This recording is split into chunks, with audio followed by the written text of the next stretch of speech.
화면이 두 개가 없어졌어요. 오늘 말씀의 제목은 주보에 나온 대로 마라를 떠나 엘림으로 라는 제목으로 은혜를 나누겠습니다. 마라를 떠나 어디 간다고요? 엘림으로. 네. 마라는 뭐고 엘림은 뭐지? 이렇게 생각하시는 분이 있는데 둘 다 지명 이름이죠. 마라도 지명 이름이고 엘림도 지명 이름입니다. 오늘 말씀의 본문 가운데 나오는 두 개의 지명이죠. 이스라엘 백성들이 하나님의 그 약속, 그 언약을 성취하시는 하나님의 그 은혜에 따라서 애굽에서 400년 만에 모세의 인도 아래 나오게 되죠. 10개의 재앙이 있었습니다. 특별히 그 중에 장자의 죽음에 대한 재앙이 있었습니다. 모세와 함께 온 이스라엘 백성들이 이제 이집트를 나와, 다시 말하면 애굽을 나와 가나안 땅으로 향합니다. 그런데 애굽을 떠나 제일 먼저 맞닥뜨렸던 큰 장애가 있었는데 그게 바로 뭐였냐면 홍해였습니다. 홍해. 홍해를 건널 길이 없어요. 방법이 없어요. 그런데 더 큰 문제가 또 생깁니다. 이번에는 이스라엘 백성들을 보냈던 바로의 마음이 바뀌어요. 그래서 바로가 군대를 보냅니다. 군대를 보내서 군대를 보냄으로 이스라엘 백성을 쫓아갑니다. 이스라엘 백성들은 앞에는 홍해, 뒤에는 애굽의 군대, 진퇴양난의 위기에 처하게 되죠. 원망합니다. 하나님을. 우리가 애굽에서 죽을 데가 없어서 이 광야로 인도해내서 이 광야에서 우리를 죽게 하냐? 모세에게 원망합니다. 그죠? 그때 모세가 자신의 손에 있던 지팡이를 들어 길을 냅니다.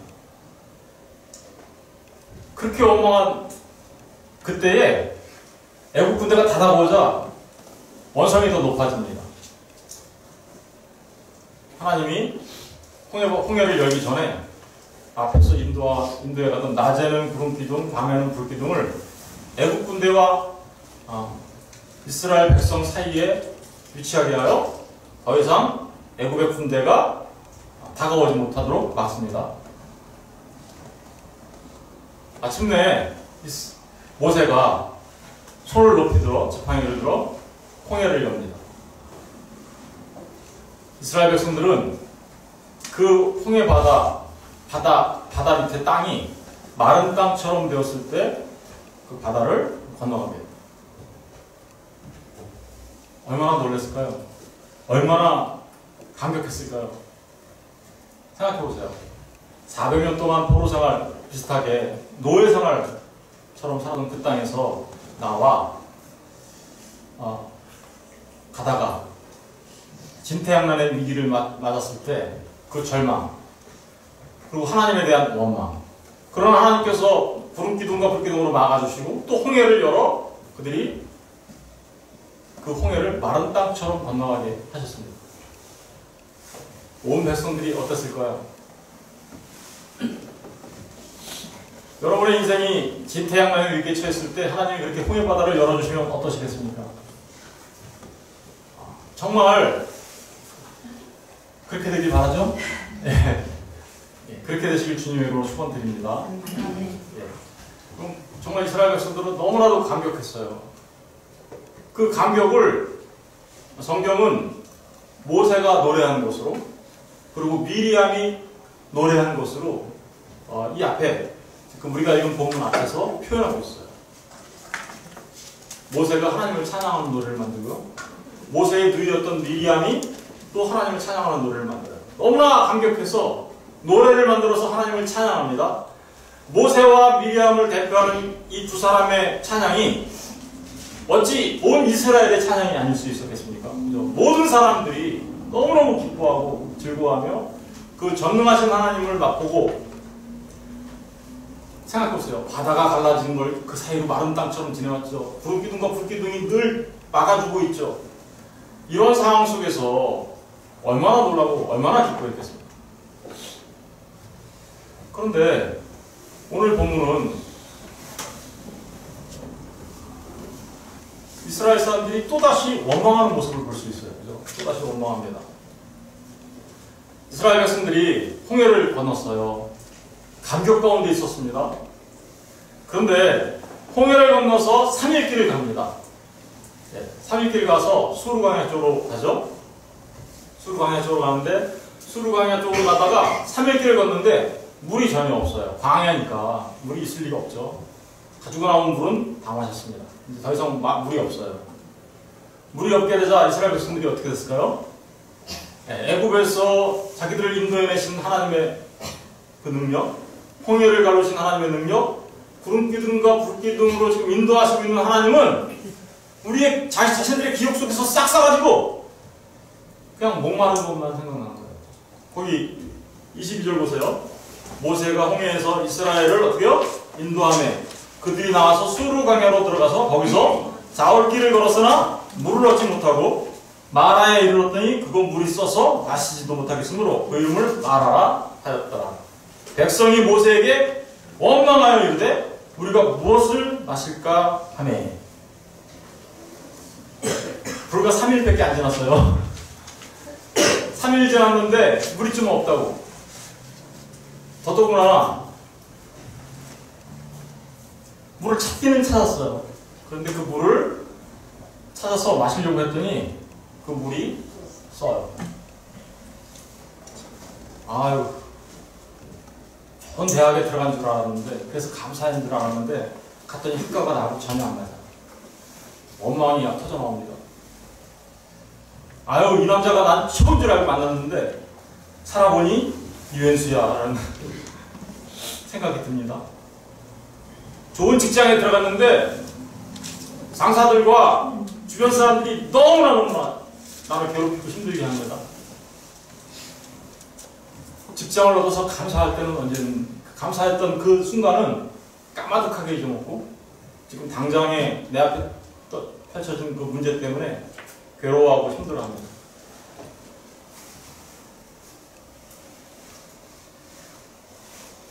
사업을 했는데 내가 이제 돈도 많이 벌고 성공을 해야 되겠지 생각했는데 사업이 잘 안 돼. 뜻대로 단물인 줄 알고 마셨는데 쓴 물이에요. 그러자 홍해 바다를 가르시고 지금 구름기둥과 불기둥으로 지금 현재도 인도하고 계시는데 그거는 까마득하게 잊어먹고 쓴 물 앞에서 하나님을 원망합니다. 예수를 믿어 구원의 기쁨이 넘쳤는데 나를 구원하신 예수님의 사랑은 까마득하게 잊어먹고 지금 당장 나의 현재의 삶이 힘겹고 어렵자 하나님의 사랑은 까마득히 잊어먹고 내 인생에 대한 불평과 원망으로 가득한 삶을 살아갑니다.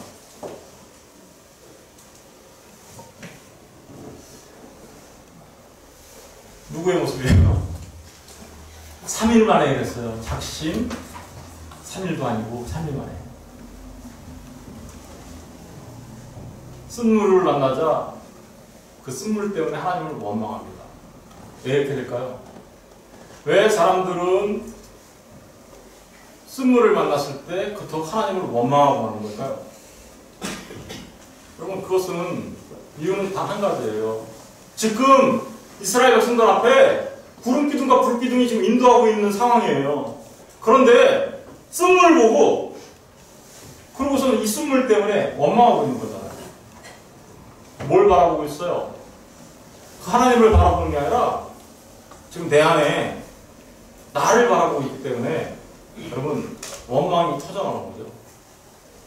내 안에 나를 바라보고 있으니 원망이 터져나오고 불평과 불만이 터져나오는 것입니다. 그런데 하나님께서 이렇게 얘기하시죠. 야, 나는 여호와 라파의 하나님이야. 그렇게 얘기하시죠. 여호와 라파의 하나님은 무슨 뜻이냐면 치유하시는 하나님, 회복하시는 하나님이세요. 너희들은 어떻게 나를 모르고 어떻게 그렇게 불평불만할 수 있니? 여기 보세요. 26절 마지막 글에 보면 26절에 보세요. 이르시되 너희가 너희 하나님 나 여호와의 말을 들어 순종하고 내가 보기에 의를 행하며 내 계명의 길을 기르며 내 모든 규례를 지키면 내가 애굽 사람에게 내린 모든 질병 중 하나도 너희에게 내리지 아니하리니 나는 너희를 치료하는 하나님 여호와입니다. 여러분 마라의 쓴물이 단물되죠. 보시면 마라의 쓴물이 단물되는 것을 볼 수 있어요. 25절 보세요. 모세가 여호와께 부르짖었더니 여호와께서 그에게 한 나무를 가리키시니 그가 물에 던지니 물이 어떻게 됐다고요? 달게 되었다. 쓴물이 단물되게 하시는 여호와 라파의 하나님. 여러분 마라의 쓴물이 어떻게 해서 단물이 되었습니까? 그것은 모세가 모세에게 사람들이 원망하자 모세가 어떻게 했어요? 하나님 앞에 기도했습니다. 그러자 하나님이 나무를 그 물에 집어넣으라고 얘기합니다. 쓴물이 단물된 것은 특별히 한 게 아무것도 없어요. 딱 한 가지 일을 했죠. 무슨 일을 했어요? 모세가 기도하고 나무를 얻어 그 나무를 물에 집어 던진 것입니다. 그러자 쓴물이 단물되었어요. 이걸 여호와 라파 하나님이라고 한단 말입니다. 쓴물이 단물되게 하시는 것. 네? 여호와 라파.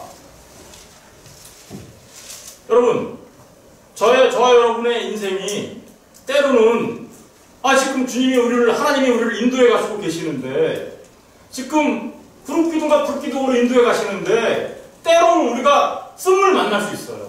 있죠? 많이 만나요.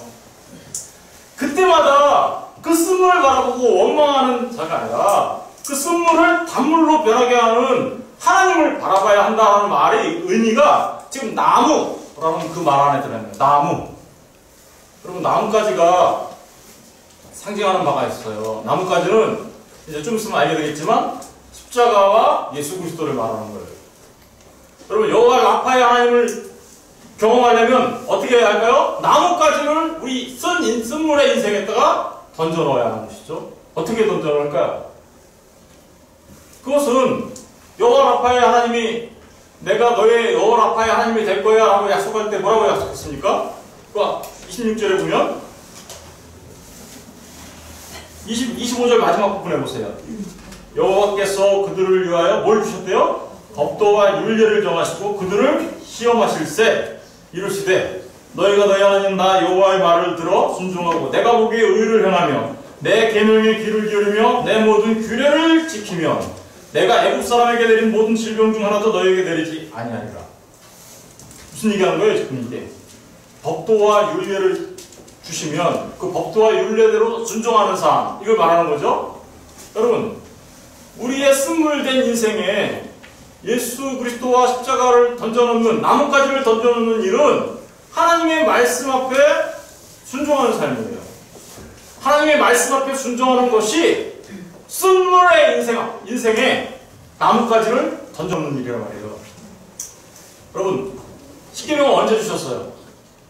십계명은 출애굽하고 바로 주신 게 아니죠. 출애굽하기 전에 주신 게 아니죠.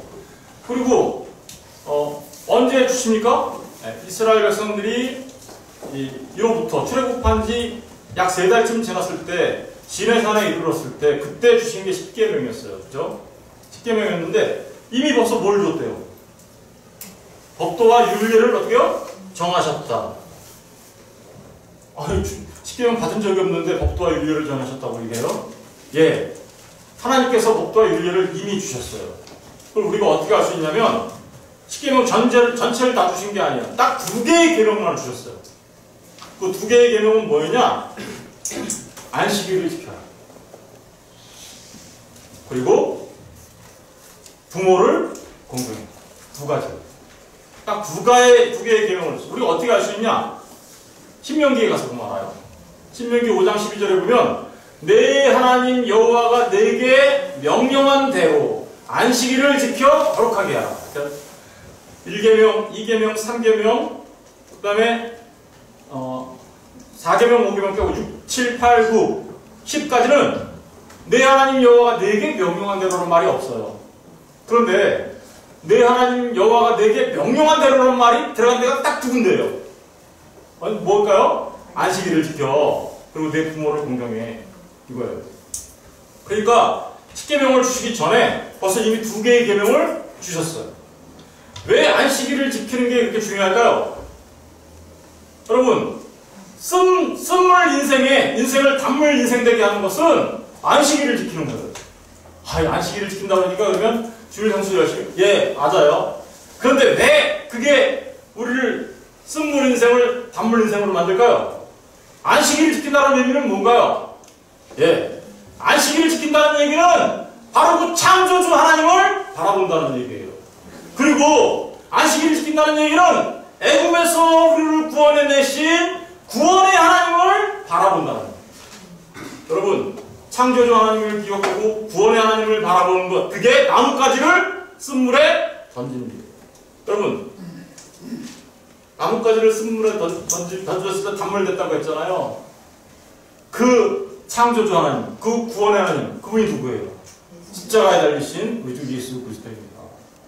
여러분, 여러분들이 쓴물 인생이 됐다고 생각하시는 그 순간에 십자가를 바라보라는 의미가 이 말 안에 있는 거예요. 그 십자가에서 우리를 위하여 고난당하신 주님을 바라보라. 여러분들의 쓴물 인생을 단물 인생 되게 하시기 위하여 스스로가 쓴물이 되신 그 주님. 내 부모를 공경하라는 왜 있었을까요, 그러면? 여러분, 여러분의 부모를 생각하면 저와 여러분의 생명이 누구로부터 왔어요? 우리 부모로부터 왔죠. 부모는 또 누구한테 생명받았어요? 부모한테. 부모의 아버지의 끝까지 한번 올라오세요. 그 왜 누가 계신가? 부모를 공경하라는 말의 진짜 의미는 생명의 기원이신 하나님을 기억해 라는 뜻이에요. 저와 여러분에게 생명을 주신 그 하나님을 기억해. 부모를 공경하는 법을 통하여 하나님 공경, 그 생명의 주인이신 하나님을 공경하는 법을 배워라. 이 얘기하는 거죠. 여러분, 쓴물 인생을 단물 인생에 되게 하는 것은 바로 그 생명의 주인이신 하나님께 여러분 자신을 맡겨라 라고 얘기하는 거죠. 지금 이 얘기가 그거예요. 그럴 때 쓴물 인생이 단물 인생 되고 바로 우리를 회복하시는 여호와 라파, 그 치유의 하나님을 만나게 된다라는 뜻이에요. 여러분, 그러니까 여러분들이 매일매일 말씀을 상고하며 하나님의 윤리와 법도대로 살아간다는 것, 그게 얼마나 중요한 일인지 아시겠습니까? 여러분의 인생을 단물되게 하고 싶다면, 여러분들의 인생을, 그 쓴물의 인생을 단물되게 하고 싶다면 여러분은 예수를 만나야 돼요. 십자가를 지신 그 예수님을 생각하며 그 예수님을 바라다 보아야 하는 것이죠. 근데 한 가지 궁금한 게 있어요. 그럼 나뭇가지가 진짜 예수님이에요? 나뭇가지 여기 보세요. 25절 모세가 여호와께 부르짖었더니 여호와께서 그에게 한 나무를 어떻게요? 가리키시니 그가 물에 던지니 물에 닿게 되었다. 쓴물이 단물되었을 때 보니까 나뭇가지를 던졌다. 제가 지금 그게 나뭇가지가 누구를 상징한다고 했어요? 예수. 그럼 예수, 십자가를 상징한다고 했죠? 나무에 달리신 주님. 그럼 정말 이 나뭇가지가 예수님을 상징할까요? 제가 제 마음대로 성경 해석하는 거 아닐까요, 혹시? 마라와 나무. 여러분, 잘 생각해 보세요. 예수님께서 십자가에 달리실 때, 예수님께서 십자가에 달리실 때, 거기에는 예수님의 십자가형을 집행하는 로마의 백부장과 병정들이 있었습니다. 제자들 한 명도 없었어요. 한 명이 있었어요. 요한. 그리고 거기에 예수님의 십자가가 세워진 그 골고다 언덕길에 드글드글 계시던 분들이 계세요. 십자가를 둘러싸고 있는 분들이 있어요. 마리아죠. 마리아들이 얼마나 많은지 몰라요. 마태복음 17장 55절 56절에는 예수를 섬기며 갈릴리로부터 따라온 많은 여자가 거기 있어 멀리서 바라보고 있으니 그 중에는 막달라 마리아, 또 야고보와 요셉의 어머니 마리아, 또 세베대 아들들 어머니, 세베대 아들들 어머니는 이제 살로메예요, 이모. 그리고 멀리서 바라보는 여자들도 있었는데 마가복음 15장 40절에 그 중에 막달라 마리아, 또 작은 야곱과 요새의 어머니 마리아 살로메가 있었으니 요한복음 19장 25절에는 예수의 십자가 곁에는 그 어머니와 이모와 블로바의 아내 마리아와 막달라 마리아 온통 마리아로 가득 차 있어요. 십자가 주변에. 무슨 뜻일까요? 여러분, 이 마리아라는 말은 어디서 나온 거냐면요. 오늘 잘 생각해 보세요. 오늘 이 본문 앞에, 오늘 본문 있죠? 그 앞에 보면 19절부터 21절 누가 나와요? 미리암이 나오죠? 19절 보세요. 바로의 말과 병거의 마병이 함께 들어가며 여호와께서 그 바닷물을 그들 위에 흐르게 하셨으나 이스라엘에서는 바다 가운데 마른 땅으로 지나간지라. 아론의 누이 선지자 누구요? 미리암. 미리암이 홍해바다를 건너고 나서 하나님을 찬양합니다. 노래하면서 하나님을 막 찬양하죠. 미리암. 근데 이 미리암이라는 단어는 이집트 말이에요. 애국의 말. 미리암이에요. 근데 이 미리암이 히브리 말로 바뀌면 어떻게 되냐? 마라예요. 그러니까 미리암은 무슨 뜻이에요? 쓴물이었다는 뜻이에요. 마라, 쓰다. 고난, 쓰다. 이런 뜻이에요. 마라. 근데 이 마라가 헬라어로 바뀌면 어떻게 되는지 아세요? 그게 마리아예요. 마리아.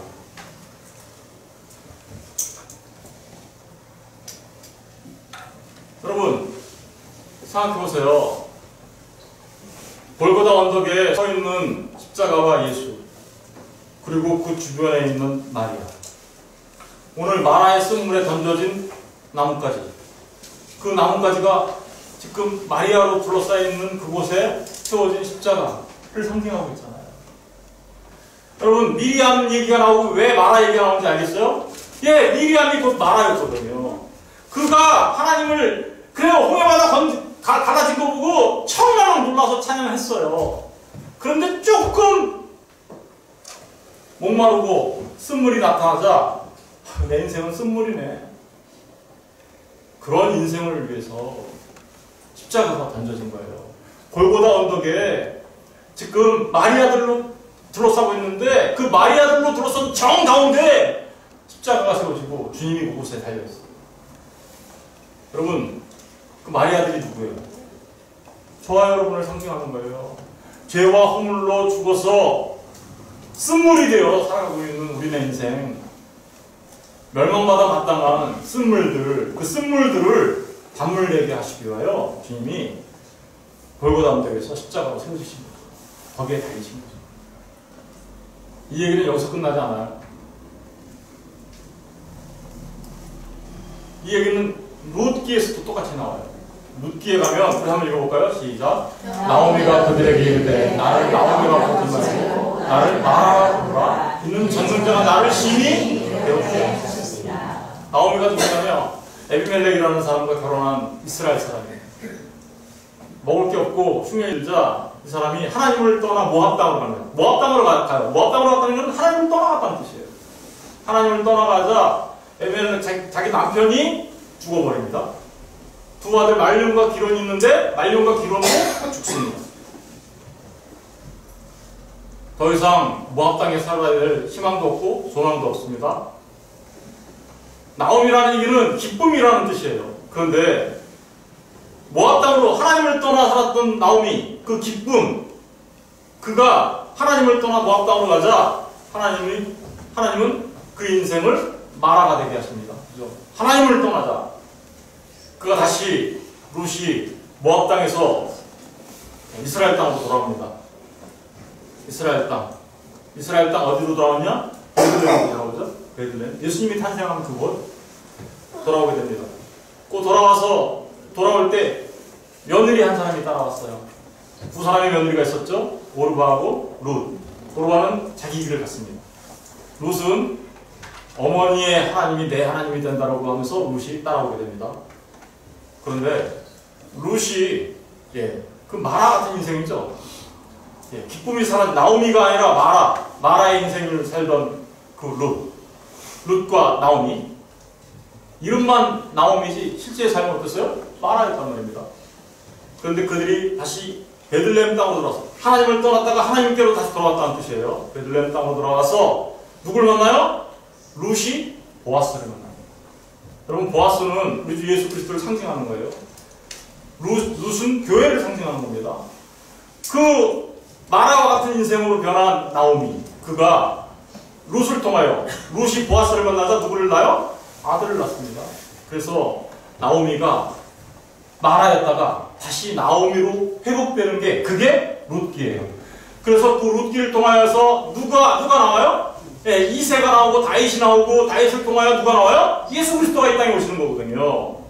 여러분, 그 마라의 삶을 살았던 나오미가, 모압 땅에서 살았던 나오미가 다시 하나님께 돌아와 베들레헴에 머물고 보아스, 예수 그리스도를 상징하는 보아스를 룻이 만나자 교회가 어떻게 돼요? 나오미가 되는 거예요. 내가 다시 나오미가 돼요. 쓴물 인생들이 예수를 만나면 어떻게 된다고요? 단물 된다고요. 여호와 라파의 하나님을 경험하게 되는 거예요.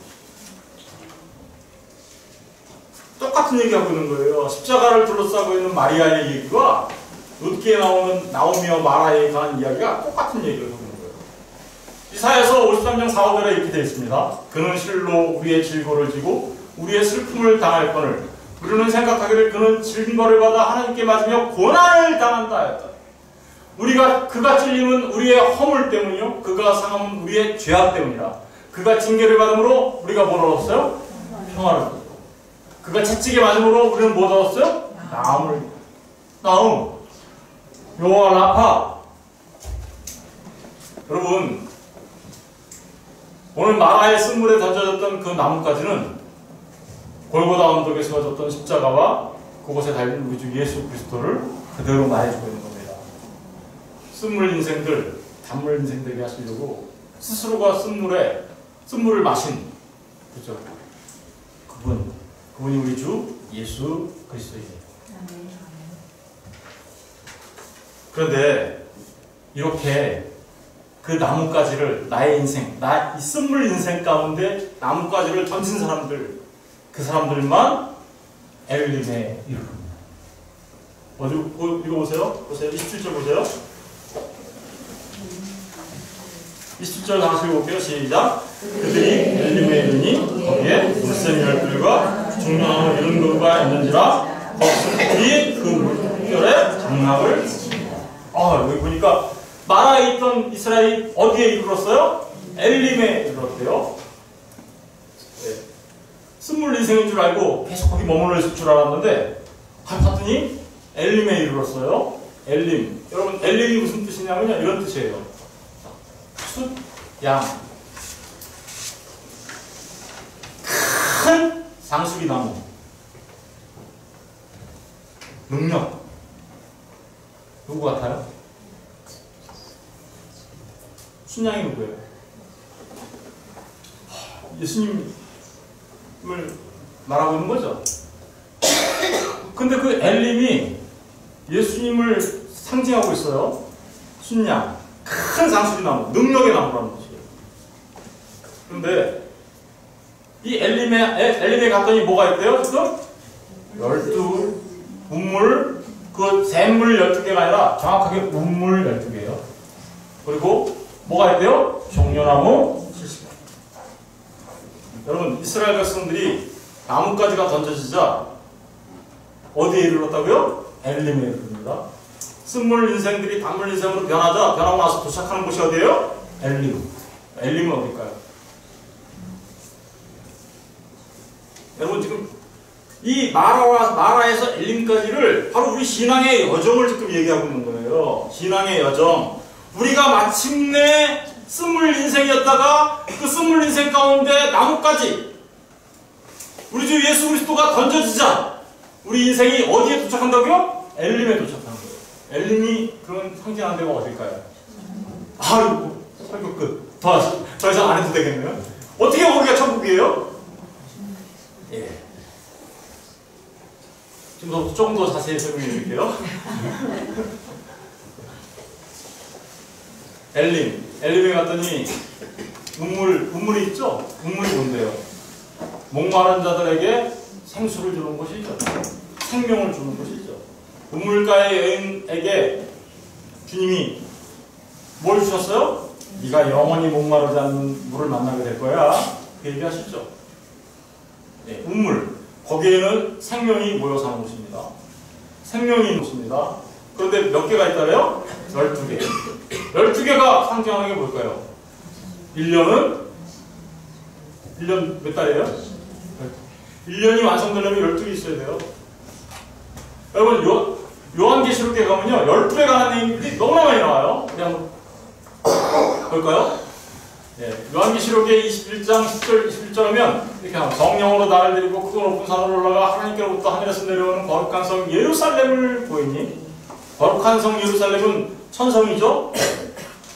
하나님의 영광이 있어 그 성의 빛이 지극히 귀한 보석 같고 벽옥과 수정같이 맞더라. 아우, 천국 가면 전부 다 보석들로 넘쳐나나 봐요. 12절. 크고 높은 성곽이 있고, 문이 12개가 있습니다. 12. 문에 12, 뭐가 있어요? 천사가 있고요. 그 문들 위에 이름을 썼으니 이스라엘 자손 12지파. 12지파가 뭘 상징하는 건가요? 이스라엘 자손을 상징하죠. 이스라엘 자손은 뭘 상징할까요? 하나님의 백성, 하나님의 나라를 상징하는 거예요. 13절부터 보시면 동쪽에 셋, 북쪽에 셋, 남쪽에 셋, 서쪽에 셋, 문이 동서남북으로 셋씩 있어서 12개가 문이 있고요. 그 성의 성곽에는 12기초석이 있고 12기초석, 그리고 그 위에는 어린 양의 12사도, 12이름이 있다. 12사도는 뭘 상징하는 걸까요? 교회. 여러분, 하나님 나라와 나라를 상징하는 12지파, 그리고 교회를 상징하는 12사도, 그게 하나 되는 곳이 어딜까요? 그게 천국이에요. 여기 천국이잖아요, 지금. 거룩한 성 예루살렘, 그죠? 내게 말하는 자가 그 성과 그 문들과 성곽을 측량하려고 금갈대자를 가졌더라. 근데 그 성은 네모가 반듯하여 길이와 너비가 같은지라 그 갈대자로 그 성을 측량하니 12,000이 뭐예요? 12 곱하기 1000. 정육면체로 되어 있어요, 천국이. 그죠? 네?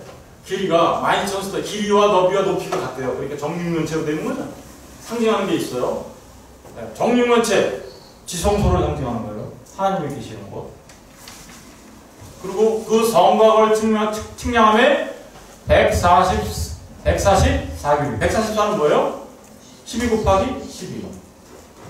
12지파, 12사도, 144. 14만 4천. 14만 4천 누구예요? 하나님의 백성 말하는 거예요. 여호와의 증인이 말하는 14만 4천이 아니라 하나님의 백성들.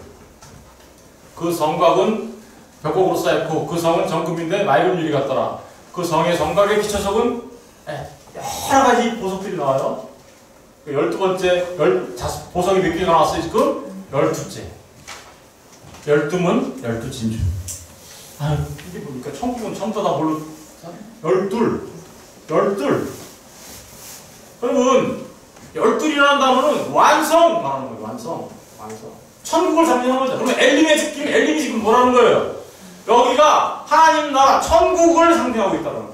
쓴물된 인생들이 천국에 이르려면 뭐가 던져져야 돼? 우리 안에. 십자가 지신 예수 그리스도가 우리 안에 있어야 한다! 라는 걸 말하고 있는 거예요. 종려나무 70그루 있었죠? 종려나무 70그루. 종려나무가 상징하는 건 뭐냐면 승리예요. 여러분, 저와 여러분이 이 땅에서 날마다 예수 그리스도와 함께 동행하며 승리한 삶을 살아가야 하는데 우리의 최종적인 승리는 언제 일어나나요? 주님이 다시 오셨어. 그 천국이 우리 안에 도래할 때, 완성되었을 때, 그때가 완전한 승리겠죠. 종려나무. 예수님이 나귀를 타고 예루살렘에 입성하자 사람들이 꺾어 흔들면서 호산나 호산나. 종려나무를 왜 꺾어요? 승리를 상징하는 거예요. 근데 몇 그루 있대요? 70그루. 7. 왜 1년은 12달이고 일주일이 7일일까요?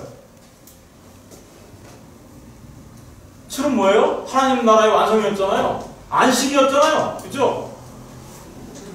그리고 그 70은 뭐예요? 이 70이라는 것은 완성을 의미하는 거예요. 완성. 근데 이 완성은 두 가지 의미에서 완성이에요. 하나는 하나님 나라의 완성, 또 하나는 완벽한 심판을 말하는 거예요. 여러분, 이스라엘 백성들이 하나님의 말씀에 불순종했을 때 몇 년 동안 포로로 끌렸어요? 70년. 두 가지 의미가 들어있어요. 내 안에 그 나뭇가지가 던져져 쓴물이 단물 인생 되었을 때 마침내 그들은 하나님 나라에 이르게 될 것이다. 그렇지 않고 그 쓴물 인생이 계속해서 쓴물로 남아있으면 그들은 완벽한 심판을 당할 거야 라는 의미가 동시에 들어가 있는 거예요. 동시에. 여러분, 지금 마라와 엘림 짧은 기사 같죠? 근데 이 안에 저와 여러분의 인생이 들어있고 그리고 천국이 들어있고 어떻게 그 쓴물 인생들이 단물 인생 되어 엘림, 다시 말하면 그 하나님 나라에 이르게 될 것인가를 이야기하고 있습니다. 저와 여러분의 순례의 여정을 말하고 있는 것이죠. 네, 순례의 여정을 동시에 말하고 있는 거예요. 저와 여러분이 어떻게 천국에 이르게 될 것인가 그것을 말하고 있는 겁니다. 여러분, 저와 여러분이 바라봐야 할 것은 오로지 골고다 언덕에 세워졌던 십자가와 그곳에 달리신 요즘 예수 그리스도입니다. 그분을 바라보는 방법은 주께서 여러분에게 주신 계명, 법도 거기에 순종하는 거예요. 그 십자가가 내 안에 있게 하는 것은 주님의 말씀에 순종하고 그래서 안식일을 기억하여 창조주 하나님을 기억하고 또 부모를 공경하여 생명의 주인이신 하나님을 바라볼 때 그때 여러분들은 마라에서 마라를 떠나 엘림에 도착하게 됩니다. 마라를 떠나 엘림에 도착하시는 분들 다 되시기를 주의 이름으로 축원드립니다.